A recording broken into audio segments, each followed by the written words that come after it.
Fire service আইছে মনে হয়।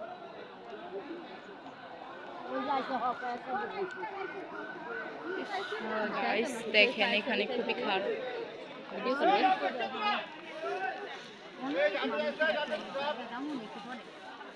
আমার ঘরে তো কিছু নাই। এ হাসুন যাও না সামনে। আচ্ছা তুমি কি কাজ করতেছো? ইয়ে গাড়ি ছাড়বো কখন?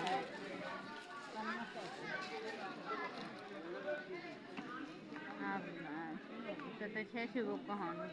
শেষ হইব কখন? গাইস এখানে খুবই খারাপ অবস্থা, দেখতেই পাচ্ছেন। এটা হচ্ছে চাঁদপুর ফরিদগঞ্জ। আগুনটা লেগেছে, তো আমরা খুবই আগুনের অনেক কাছে, আমাদের অনেক ভয় করছে। তারপর আমরা যাচ্ছি না, কারণ হচ্ছে ফার্স্ট এত কাছ থেকে আগুন দেখছি, আল্লাহ জানে অনেক ভয় করতেছে।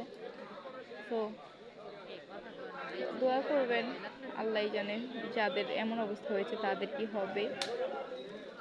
সত্যি অনেক কষ্ট হচ্ছে, তাদের যাকে নিজেদেরকে দাঁড় করিয়ে দেখতে ইচ্ছে করছে।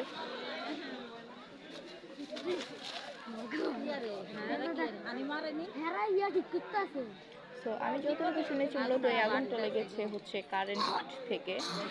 অ্যান্ড তাদের একটা সিএনজিও ছিল, ভাড়াতে চালিত সিএনজি ছিল ঘরে, সেটাও পুড়ে গিয়েছে। সত্যি অনেক কষ্ট লাগছে।